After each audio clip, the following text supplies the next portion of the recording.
Welcome to the EWI Den. Your new ride has finally arrived. Well, congratulations to you. I know you're excited to jump in and play, but I'd recommend we take care of some business first. We need to protect our menu settings immediately and prepare to log the setting changes you'll make as you customize your new rad to fit your playing style.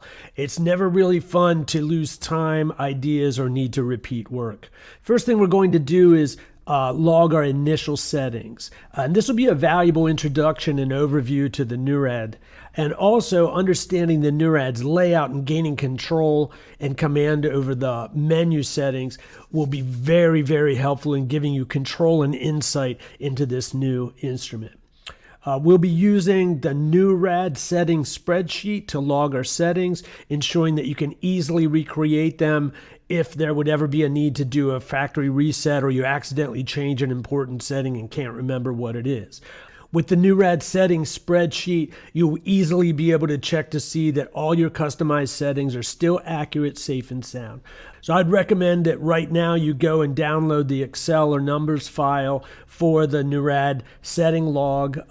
It's a free file. It's available in the EWI Den membership area, and it's also in, there's a link in the description of this video.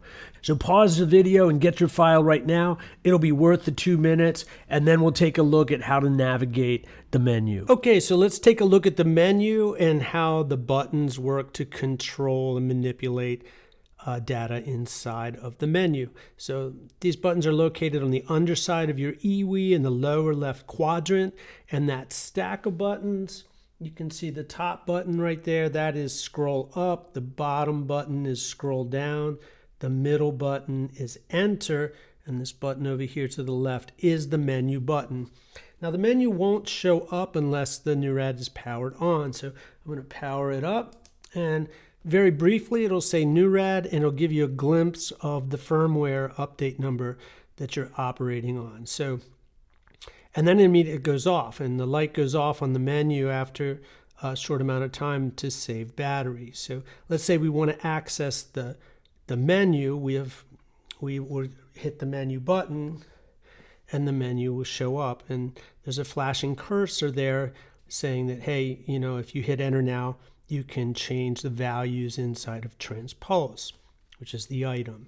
But let's just turn this off, and I'll show you one more thing. If you hit enter first, it'll show you patch numbers, and you can, you know, sync this up to your synth and adjust the patch numbers with these controls on the back here. But right now we're going to be concerned with the menu. So I'm going to hit menu, and we're going to explore TRANSPOSE for a little bit just to get a feel for how this works.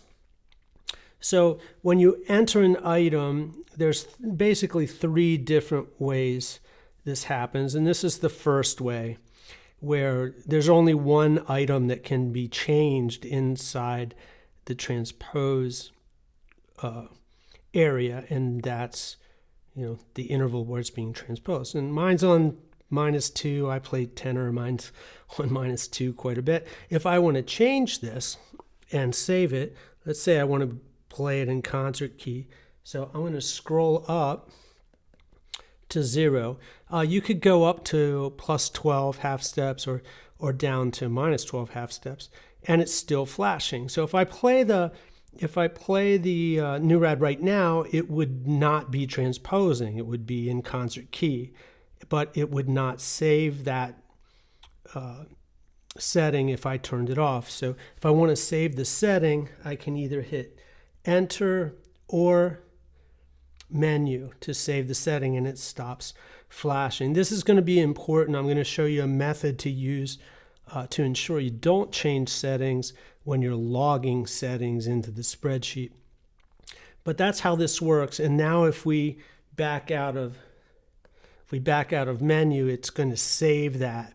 So let's just check our work. So we'll go back into the menu, and we're going to choose TRANSPOSE, and indeed it's still a 0. Here's the method that I would recommend that you use as you enter your values into the spreadsheet. So what you're going to do is you're going to press menu, and then when you press enter, double click it.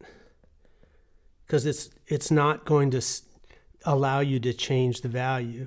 So then you can take your time, find transpose on the spreadsheet, enter the 0, and then watch this. See the cursor that's flashing will allow you to change items. So we can go to the octave and then double click. Immediately it'll keep that value from changing, and then you can log that into the spreadsheet as well. This is a pretty good system for doing this. So let's just keep going until we find one that's different, because these are all just single value ones. So the next one here, PolyPlay, this is a huge one, right? So we're going to PolyPlay, I enter PolyPlay, and I just come to another menu. So, and it's pretty significant. I mean, you're going to see that the spreadsheet is this exact order, and this is one of the biggest menus. It's huge. It's got the rotators in there, so it's got a lot of stuff. So most of those rotators are going to be the same values though. So once you get onto that, you'll know that, okay, they're already good. So we're going to use the same method. I'm going to double click enter, and then it says, there's the value RTC, and then I can go to the next one and log it in. And you just continue this process until you get to the bottom of the menu. So I'm double clicking, log it, scroll down, double click, log it, scroll down, double click. And that's about the slickest way I know to enter it and know for sure you didn't change any values.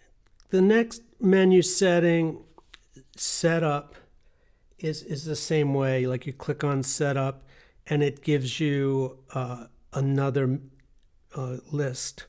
And so you just double click each one of those and log those as well. All right, let's back out of that guy. And then adjust is a little bit different. So let's go into adjust. So I'm going to select adjust. And this one, if there's threshold and max, it would be 3 clicks. Watch this. That'll stop flashing after 3 clicks. There's 1, 2, 3. And then I can log those two numbers, the 979 and the 2567, and know for sure that I didn't change them. And if I wanted to change them, I would just, here's byte. So I press it once, and you can see the threshold is flashing, so I could change it, but I don't want to change it. And I press it again, max is flashing. I could change it, but I don't want to change it. And then now it's flashing. I can go to the next item. You just have to be careful in this one. Most of them have threshold and max. There's one that does not here.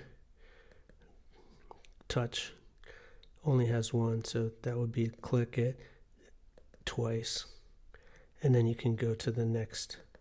And that pretty much takes care of how those buttons work, and that's a pretty good method for entering the data into the spreadsheet. So I would take a couple minutes and take your time, and before you go into the next video and we talk about connecting and getting some sounds, enter the values from your EWI's menu into your spreadsheet. Okay, it'll only take a couple minutes and it'll be definitely worth your time. Okay, thanks a lot. Bye-bye.